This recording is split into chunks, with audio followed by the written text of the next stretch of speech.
That looks good. I think we're there finally. Evening all. I'll just move the microphone a little bit. Let's try that. Is that better? Very untidy tonight, never mind. Doesn't matter. Right, give us a thumbs up under the video if we're coming through loud and clear. That's very useful, so I know it's working. Looks like it's okay from my end. Oops, let's move that wire a little bit. Right, so here we've got Evening Gary, Pete, Stella, Dougie, Peter, David. Marvellous. Excellent. Got some people there. Super. Right. Evening Paul. Shane, David. Good afternoon from Mexico. Oh, very good. Show off. Excellent. We've got good reception in Mexico. That's very handy to know. That'll be why I didn't turn up at the Elephant House today to collect your bits and bobs, won't it? I'll let you off if you're in Mexico. Fair enough. Oops. Yes, so busy day. We got a load of stuff. Alan picked up a load of stuff at lunchtime. Deliveries for people. I think he was going to do 2 or 3 on his way home this afternoon. So hopefully some of you have already had your deliveries from Alan. If not, they're now with him and on the way, as it were. And I think just about everybody else collected that was supposed to this afternoon, so that was good. I've got some more stuff dropped off for the next auction, which is still in the back of the van. I haven't had time to photograph that yet. I've not been home that long. I have photographed the stuff that's here already, which I'll show you in a minute. Dropped off today was a very nice Jennings Governor in all original chrome. So if you're looking for a Governor, there's a pretty good one coming up. A Mills High Top. An Ollie Wales Smarties Allwyn, is one you don't see very often. The Smarties one. And another Ollie Wales Winnie Chew, I think it was. Was it Winnie Spearmint Chew, I think, from memory? 1, 2, 3, 4. Was there another machine? I think there was 4 machines. Might be 5 machines. Some really nice advertising bits. Victorian Edwardian advertising bits and bobs. Lovely framed show card, original one.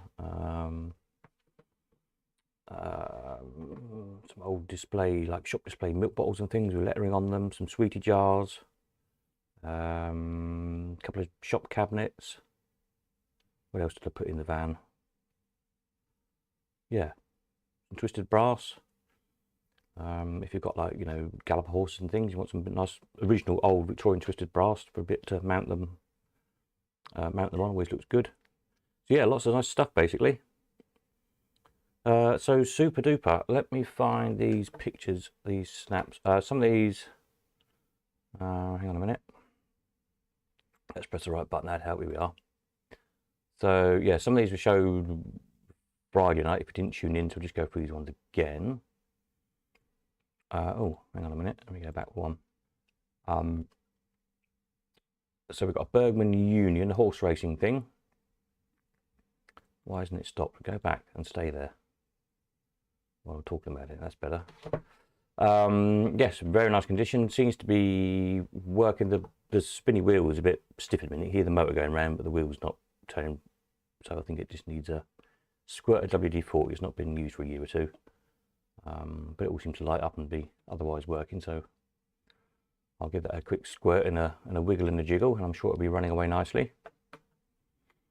Down 20p, that one is. You get to bet on 2 horses, I think.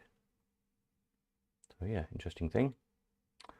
A very nice Rockola official sweepstakes, all fully restored, working lovely on Old Penny. They don't come up too often. We sold a rough one a few years ago for £5.40, I think it made, with bits missing, and then a restored-ish one some years prior to that. I think it made £1,300, but it had sort of perspex in it instead of glass and one or 2 other bits and bobs. You did a bit of finishing off, really. This one is a really good restoration. So yeah, don't come up very often, those. Some Orwins. We've got a take. So there's another 6 Orwins here. The last batch in the previous auction, previous 2 auctions, we had 6 or 7, all from the same collection. They're all here with no reserve, all to go. So yep, there's this last 6 from the same source.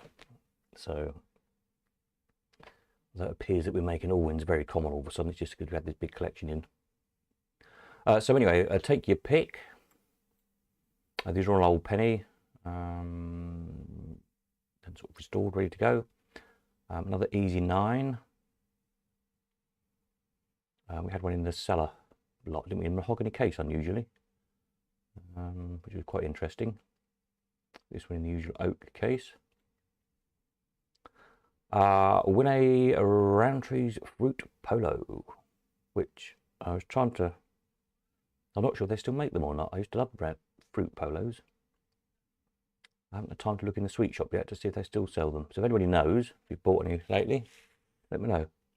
Why does the colour look like I've got bright red lipstick on, don't I? That's strange. I haven't got lipstick on. Not tonight. It's not my night for lipstick. Winner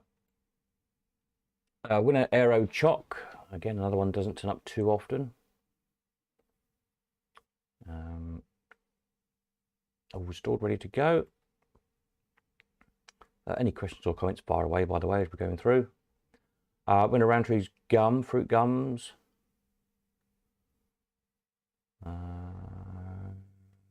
Again, ready to go on penny. Winner Spangles, another one of my favourite sweeties as a kid, the old Spangles. I think it's the sweet that every time there's some TV retro, one of those retro programs things, it's the sweet everybody remembers and everybody wishes they'd bring back. So why they don't, I don't know. Little square fruit sweets, weren't they? Anyway, a Winner Spangles will win.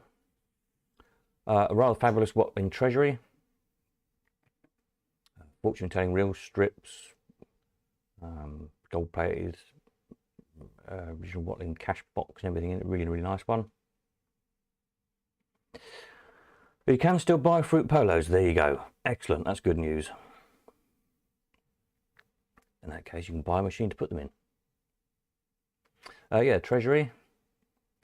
So then we've got this very batch. This is new photos. Lovely batch of early machines. Really, really lovely machines. The photos are crap. They're just taken on my phone, and I've dropped my phone that many times. It takes pretty crap photographs now. So apologies. Obviously, they will all get photographed properly. Not this coming week. The week after, I expect. This coming week, I'm sorting the auction horrors out. So yeah, this one is called, I can't even see, it's so crap on my little screen. Let me bring it up on a bigger one. If I can find it, I can't remember what this one's called. My little broadcast monitor here is a bit small. Hang on a moment. It's that one, isn't it? If I can see what I'm doing with a bit bigger picture. There we are, that's better. I can see what I'm doing now. Ha! So this is number 6, the Belvedere. It's a reserve ball 1, token pay, I believe it is.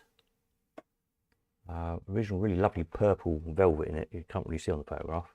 Fancy spandrels with a carved top there. And unusually you see a centre payout knob with a cup on the left instead of the cup in the middle and the payout on the left. So a little bit different. Super original condition. Very pretty artwork in it. And then we've got this one, which is called Le Manitou. It's not sure who made this one. I will look them up and find the makers. French again, dead original, untouched, beautiful thing. Left hand hinged unusually. You notice the locks on the right hand side, hinges on the left, unlike most Allwins. Again, dead original. Another reserve ball Allwin. Quite small, this one as well. It's only the size of a Brian's Allwin, possibly even a little bit smaller. A dinky little thing. And then we've got this one, the Century, which is, who made that? I think it might be Hayden and Harry. very rare, might even be the only one, possibly. I'm not sure. There might be one more. If not, this is the only one. I think it's the one out of Costa's book. Halfpenny machine, just fire it round, and if you get it into the those little kind of V-shaped cups, you pull the drawer on the left, and you get a like a card token that you change at the bar for a cigar. Turn of the century, lovely thing, very rare. A couple of tobacco boxes. We've got a sort of late Georgian, early Victorian one. And then we've got a very early one, as we know, probably an early Georgian one. A lovely shape, this one. That's probably just about the earliest coin-operated machine there is. Might be sort of 1750s-ish, something like that. So if you're into historic stuff, you won't find an earlier slot machine than that, because they simply don't exist. There you go, just about the first vending machine. And then we've got this dinky little gold changers. This is a really tinky little one, the Bijou. Takes sovereigns and half sovereigns, usual sort of thing. But very small, it's like very big. That's quite sweet. And then we've got two different versions of the Cresset. So they make a great pair of machines. So this one, the winning cup in the middle, slides from side to side to try and catch the ball. So we've got the slidey cup version. I've also got, looks pretty much identical, but this has the what we call the disappearing cup. So it has two win cups to catch the balls in, but as you push the handle from side to side of the case, the cups alternatively recede into the playfield, stick out and go back in and out of the playfield. So you have to kind of guess where the ball's going to come and poke the right cup out to catch it. So it's quite an interesting one. So two versions of the same machine. See there,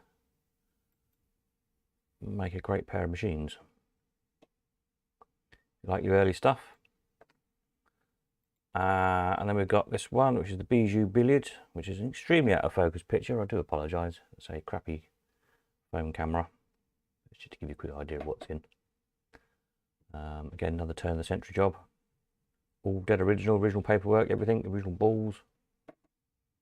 Yep, lovely thing. And this is, I think this is in Costa's book. This is Lee's love letter fortune teller. And very early, unique. Yeah, bit of history really. That's sort of the post box love letter fortune teller. So there we are. I think that's all those early ones. Let's just let that run through. If I do that, they should roll through hopefully. So any questions on any of those, fire away. I say obviously they'll all get photographed properly and just descriptions and so on in due course. But yeah, stuff's flooding in.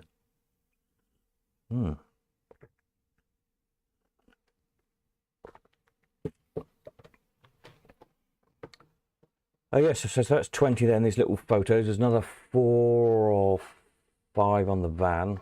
Again, I'll take some quick snaps of those for Tuesday night's video. I think coming with Alan next time, he comes as a crane, French crane, and another bandit or two. And there's some more Allwins coming. There's some Wonders Allwins coming. Including some rare Wonders. Wonders don't turn up very often, so keep your eyes open for those. I'm not sure when they won't be here for a couple of weeks, probably. Hopefully there's a magic machine coming, Brian's magic machine, which I should get confirmed this week with a bit of luck. Hopefully the hidden treasure's coming finally. Again, it's just a case of liaising with the chap. There's quite a way away on that one to get it here. What other interesting stuff have we got coming? Oh, I think there's another cast iron gold change is supposed to be coming. I did have some notes somewhere. I don't know what I've done with them.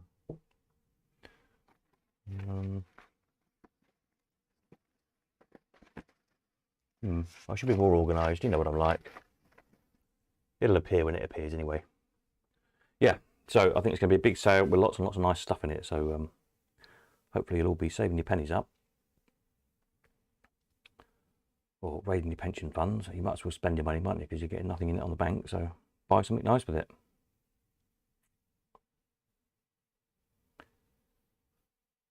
Before Jeremy decides to take it all off you. Our erstwhile new Chancellor, yippee. You can tell I'm enthusiastic, can't you? So there we are. So that's where we're up with all of that lot. So say this coming week, tomorrow, all photograph for the horrors auction, which is next Sunday. Which I know doesn't interest most of you. But that's the next sale. It's only quite a small sale, just to kind of kick things off again, and then hopefully in the spring we'll do another horror sale, and it'll be back to a few hundred lots like they used to be in the past. So yeah, this coming week, most days I'm probably going to be around Cambridge. I think I've got to pop out, and then the plan is next Saturday morning, might be quite early morning, I'll be at the Elephant House a little bit, for anybody who wants to collect anything or drop anything off. I'm not too sure of the time yet, but I will confirm it obviously in the week and stick it on the website. But I think probably 9ish, 10ish, that sort of time. Because I've got a few other things to do on Saturday, so. And obviously with the auction on Sunday, I need to get back and get organised for that as well. Busy, busy, busy. But yeah, if you want to meet over there, if that's easy for you, to drop stuff off for the next auction, pick anything up you've bought, etc., etc. And then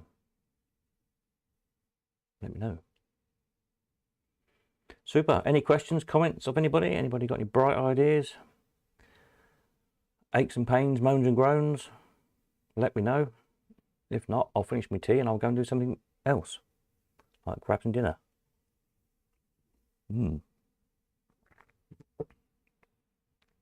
Next meetups, as I said, we're working on something for March. I think late March, early April, something like that. I'm not sure the date yet. Down at Dingles. Hopefully sort of a 1 day, 2 day thing. So we'll do something on the Saturday afternoon into the evening, maybe with a meal there and the fairground running into the evening, so it's dark, so it'll look much nicer anyway. And then if you want to stay over down there, we'll hopefully might have a run of the place on the Sunday as well. Maybe to look in some of the stuff that the public don't see with a bit of luck. So I'm working on that one, or Adam's working on it, I should say, technically speaking. And obviously we'll let you know details as and when they get sorted out. And then hopefully I'll still try and sort something out before Christmas, maybe early December, if I can find a venue that will have us, basically, because obviously everywhere gets booked up with Christmas parties, office parties and all that sort of thing. So it gets difficult to get somewhere cheap, basically. Having said that, if any of you fancies hosting a collector's day before Christmas, if any of you are mad enough to want to do it, then obviously get in touch and we'll try and sort something out. So there we are. So I think that's probably about it, isn't it? It's all gone quiet. Well, we'll let these photographs run through to the end again, and then we'll call it a night. So I've got a really busy day tomorrow. You'll see the horror stuff will start up here on the website, and I'll catch up again Tuesday night with some more quick snaps of some more machines that are in the van at the minute. Show you those. And there's some nice advertising stuff as well, as I say, so those of you who like your advertising. Yeah. Marvellous. Right, I think that's probably it, isn't it? I shall have drink my tea. Dave says, when's the cut-off for entries? It will be the I think it's the 13th of November. Let me just check. Yeah, Sunday the 13th of November. Because that week of the 14th, I'm tied up with a telly job.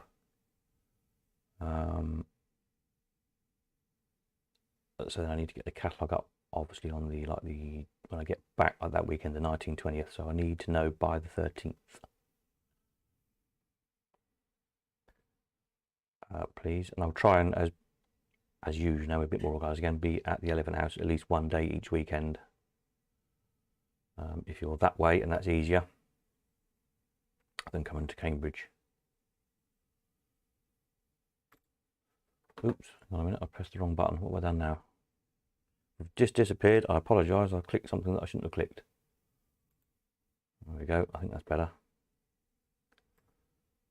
Don't know what I did there, press something. Ha, never mind.